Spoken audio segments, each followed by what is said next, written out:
रमता राम जपो रे प्राणी, अब तो सुन ले राम कहानी।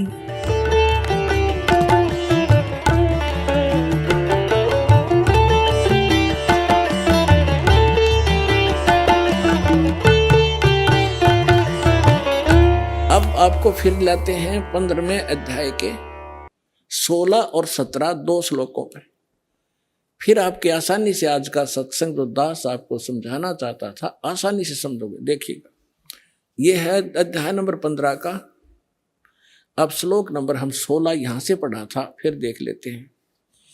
दिवौ इमौ पुरुषौ लोके सर्च अक्षरः एव च सरे सर्वाणी भूतानि कुटस्थ अक्षर उच्यते। इन्हीं का अनुवाद पढ़ लेते हैं। 15वां अध्याय। इस संसार में नासवान सर्वनाशवान अक्षर अविनाशी दो प्रकार के पुरुष माने परमात्मा प्रभु ब्रह्म दो कहे, और संपूर्ण प्राणियों के शरीर ना तो नाशवान है, जीवात्मा अविनाशी कही जाती है। फिर ये 70 में मैं तुरंत कहा कि उत्तम पुरुष है तू अन्य, वो श्रेष्ठ भगवान तो इन दोनों से कोई और है। और परमात्मा इसी उदाहरण जिसको भगवान कहा जाता है। ये लोग तरमावी से विभर्ती जो तीनों लोकों प्रवेश करके सबका धारण पोषण करता है, वो अविनाशी परमात्मा है। इन्हीं का अनुवाद। उत्तम पुरुष श्रेष्ठ भगवान तो कोई इनसे दोनों से अन्य है, जो तीनों लोकों प्रवेश करके और सबका धारण पोषण करता है। अविनाशी परमेश्वर परमात्मा इस प्रकार कहा गया है। अब ये है वो जड़ संसार रूपी वृक्ष की प्रवर्ष कहाँ से होती है, किससे आहार होता है, कौन पालन करता है। संसार रूपी वृक्ष की जो जड़ है ये परम अक्षर ब्रह्म है। इससे ये तीनों लोकों प्रवेश करके और सबका धारण पोषण करने वाला ये परम अक्षर ब्रह्म है, ये पूर्ण परमात्मा है, वो जो इन दोनों से सरपुरुष और अक्षर पुरुष से अन्य है। अब ये है तीनों लोकों प्रवेश करके सबका धारण पोषण करने वाला ये परमात्मा है। अब हम आपको थोड़ा सा इन भगवानों का जो अक्षेत्र दिखाएंगे कि ये कितने प्रभु हैं।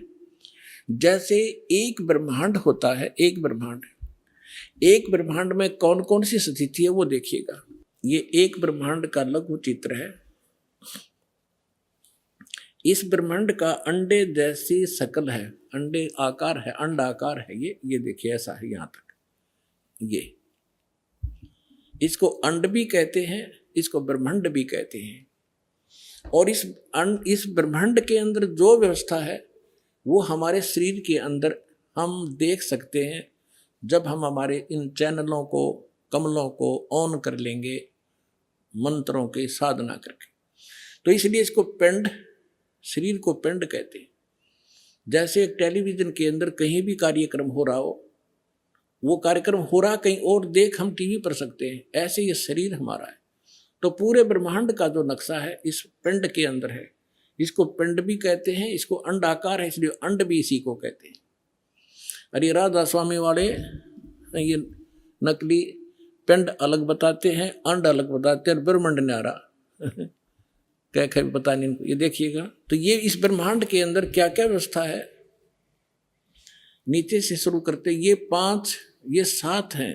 तल, अतुल, वितल, महातल, अतल, सुतल, रसातल और पाताल लोक। और ये पृथ्वी लोक, ये ब्रह्मा का लोक, ब्रह्मा जी का लोक, विष्णु शिव जी का लोक, विष्णु जी का लोक, और ये स्वर्ग, और ये नरक, ये इंद्र का लोक, ये मानसरोवर, ये धर्मराज का लोक, और ये एक ब्रह्म लोक है इसके अंदर। ये सारा ब्रह्म लोक कहलाता है। इतना ये एक ब्रह्म लोक है। इसमें इसने क्या कर रखा है, नकली सतलोक, ये महेंद्र काल भी, फिर नकली सतलोक, नकली अलखलोक और नकली अगमलोक और नकली अनामी लोक की रचना इस काल में करवा रखी। ये दुर्गा जी का लोक। यहाँ इसने गुप्त स्थान बना रखा है, और इस गुप्त स्थान पर कोई नहीं जा सकता इस काल की रजा से बिना। ब्रह्मा विष्णु महेश का पिता है। इसने 3 स्थान बना रखे हैं, एक रजोगुण प्रधान क्षेत्र, एक तमोगुण प्रधान क्षेत्र, एक सतोगुण प्रधान क्षेत्र, जिसमें ये रजो इस ब्रह्मा रूप में ये अपना ऐसा रूप बना लेता है ब्रह्मा जी जैसा, और दुर्गा को ये अपनी सावित्री के रूप में रखता है। इन दोनों के संयोग से इस रजोगुण प्रधान क्षेत्र में रहते हुए जो पुत्र उत्पन्न होता है, इसकी शकल जैसा हो जाता है, उसको ब्रह्मा नाम दे देता है और वो रजोगुण युक्त हो जाता है। इसी प्रकार ये सतोगुण युक्त स्थान है, इसमें स्वयं विष्णु रूप धारण करता है, दुर्गा को महालक्ष्मी रूप में रखता है।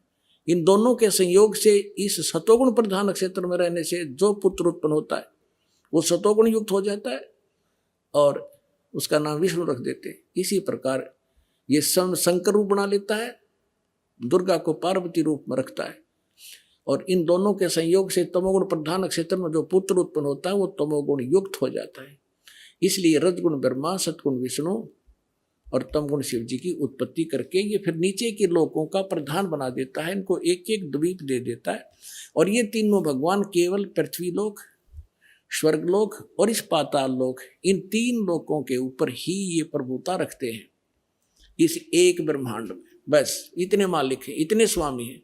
और ये जो ब्रह्म है इनका पिता सरपुरुष, ये केवल 21 ऐसे 21 ब्रह्मांडों का स्वामी है। ये देखिएगा, आप जी ने जो ब्रह्मांड देखा था ये वाला, अब ये समझो ये एक गेंद सी होगी और ये 21 ब्रह्मांड का अक्षेत्र है। इस सरपुरुष का गीता अध्याय नंबर 15 के श्लोक नंबर 16 और 17 वाले में 3 पुरुष हैं। ये सरपुरुष का अक्षेत्र है 21 ब्रह्मांड। ये एक ब्रह्मांड है जिसको गेंद दिखाई देती है आपको, गेंद सी। 5 ब्रह्मांडों को इकट्ठा करके इसने एक महाब्रह्मांड बना रखे हैं। ऐसे 4 ब्रह्मांडों में 20 महाब्रह्मांडों में 20 ब्रह्मांड रोक रखे हैं। इसके बाद इसने एक ब्रह्मांड जैसा क्षेत्र ये अलग से और है, ये तो लिखने के लिए, समझाने के लिए अलग लिखा है। यहाँ भी इसने एक धोखा कर रखा है, नकली सतलोक, नकली अलखलोक, नकली अगमलोक और नकली अनामी लोक भी 21वें ब्रह्मांड में भी रचना करवा रखी है। ये तपस्शिला जहाँ बैठ कर ये 1 लाख मानव शरीरधारी प्राणियों को खाता है। ये काल ब्रह्मा विष्णु महेश का पिता। और यहाँ से फिर आगे निकल जाते हैं, परब्रह्म का लोक में जाना होता है। अब देखिएगा, इसके बैक में कंप्लीट देखेंगे।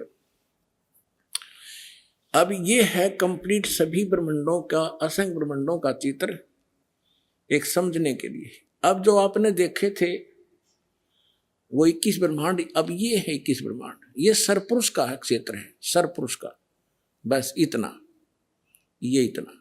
और इसके बाद ये है परब्रह्म कहो, इसको अक्षर पुरुष कहो। इसे नेक्स्ट ब्रह्म जो है ये 7 संख्य ब्रह्मांड, इससे कई गुना बड़ा है। ये अक्षर पुरुष का केवल इतना ही अक्षेत्र है 7 संख्य ब्रह्मांड का। और ये है वो परम अक्षर ब्रह्म, असंख्य ब्रह्मांड का स्वामी। ये असंख्य, ये छोटे छोटे दिखे सारे ब्रह्मांड हैं, सारे अलग अलग से। ये तो थोड़ा सा क्षेत्र इन दोनों का और इस पूर्ण परमात्मा का, इंक्लूडिंग दिस ब्रह्म एंड पर ब्रह्म, सरपुरुष और अक्षर पुरुष इंक्लूडिंग ये परमात्मा सबके ऊपर ओवरऑल कंट्रोल, कुल का मालिक है। ये है वो परम अक्षर ब्रह्म। गीता अध्याय नंबर 8 के श्लोक नंबर 1 में अर्जुन ने प्रश्न किया कि हे भगवान, आपने गीता अध्याय नंबर 7 के श्लोक नंबर 29 में कहा है कि जो